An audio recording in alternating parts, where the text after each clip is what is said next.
Hi, I'm Amanda Morrall, Personal Finance Editor with Interest.co.nz, and this is another one of our double shot interviews. I'm joined today by Suzanne Wolton, who is the Head of Distribution and Customer Relations for AA Insurance, which this week announced a key change in the way it insures residential property. So Suzanne's here to talk to us about some of these key changes. Welcome, Suzanne. Hi, Amanda. So to start, for those who haven't heard the benefit, had the benefit of hearing what this key change is, can you just let us know what is changing and effective when? Sure. So we are changing the way we insure our homes from a metre squared basis to a sum insured basis. And we're doing that for new policies from the 16th of December and for existing customers who renew after 1 July. So depending on what your renewal date is, you'll change over to that on 1 July. Okay, so previously, before you insured, this wasn't a negotiable thing. Your house was insured for a set amount based on the square footage. Now it will be incumbent upon the policy holder to come up with a sum about the value of their house, including everything. Yeah, but there are some very simple tools that you can use to actually do that. It's not as complicated as it sounds. So up to now, we've relied on a policyholder to tell us the square meterage of their home. Now we're asking them to give us a sum insured based on some very simple information that they should probably already know about the home. And then you can use an online calculator, and we've worked with a company called Morrall who've been producing these calculators for the last 40 years. And what it does is it gives you a more accurate estimate of your rebuild value based on things such as the materials, the location, the type of site, and how big the home is. So we actually realised one of the most important lessons out of Canterbury is that we simply can't make an accurate guess of how much it costs to rebuild a home based on square meterage alone. Right. There's many more variable factors that need to be taken into account. Well, because building costs are constantly changing. Yeah, they are. The cost of labor. That's right. So this, I mean, a lot of people are not experts in this field, and I think they might be a bit suspicious about a calculator put up by an insurance. Yeah.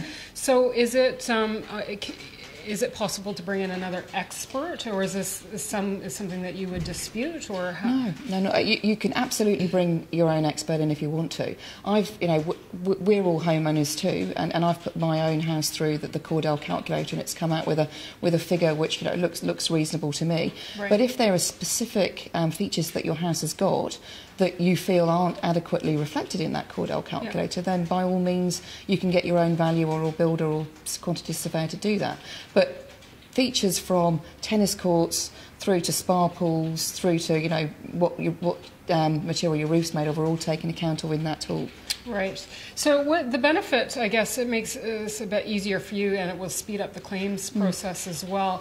But for the homeowner, are they going to have to go through this process on an annual basis to make sure that they're properly covered, given things like inflation and building costs going up? We're at a point now in the insurance market where we've had to make some fundamental changes to keep insurance, firstly, available, because we need reinsurers to do that, and affordable. So we've brought these tools and this change in, but it does mean that people are going to have to do an annual health check, but it needn't take more than about 5 minutes. So when you first take your policy out, you put your information into the Morrall calculator. Yep. If you keep that print off that it gives you, you can just re-enter the same information a year later, provided you haven't, of course, made any additions or extensions to your home, and get an up-to-date figure. Will there be prompts made by yourselves to make sure people are doing this on an annual basis? Absolutely. So they don't forget, because a lot of people forget to do these kind of things. Absolutely. Well, a lot of people forget now, even with the current basis, to tell us about additions and changes they make to their home. Yeah. But, it is incumbent upon us to educate our customers and tell the public why we're doing this and what they need to do, because it is a change.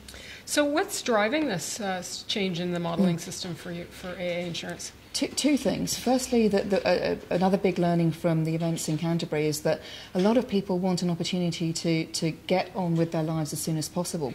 And with the square metre insurance basis, a lot of work has to go into assessing and scoping out and then negotiating with the customer as to what that rebuild cost is. Right. Moving over to this basis allows us and the customer to know, in the event of a major disaster, what the sum insured of that house is, and what they could expect in a claim, provided they've got that sum insured materially correct. The other reason is that our reinsurers they basically reassessed their view of New Zealand over the last 3 years and realised that the risk here is perhaps greater than they had originally thought, and are now trying to develop a way of understanding how much they would have to pay if there was another event in New Zealand. A lot of, the whole rest of the world, more or less, has a sum insured basis. So I think they're sort of moving towards New Zealand needing that as well. Because if we haven't got reinsurers in place, New Zealand insurers actually can't really provide insurance for catastrophes. So the more we can do to maintain the availability and the affordability of that, the better. So are you the first insurer in New Zealand to move towards this model then? Yeah, we are. But I believe that it's going to be an industry-wide change over the next sort of 6 months to a year, and that I think it's the responsible thing to do to keep insurance affordable and available. So I expect others to follow. So just going back to the mechanics of it again, now when assuming the policy owner has done their homework and they come up with this price, is there any way of checking the accuracy of that? Would you be questioning it or sending people out to validate that, or you take that estimate at face value? We would take that estimate as face value because, in our experience, by far the vast majority of policyholders are entirely honest and get these things right.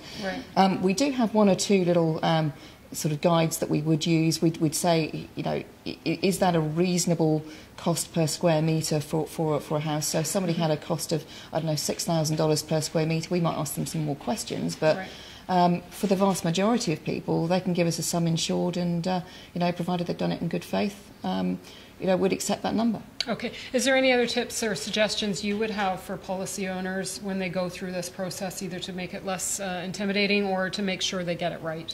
Well, I think that if you're not sure of anything going through this, you can talk to us and ask us any questions.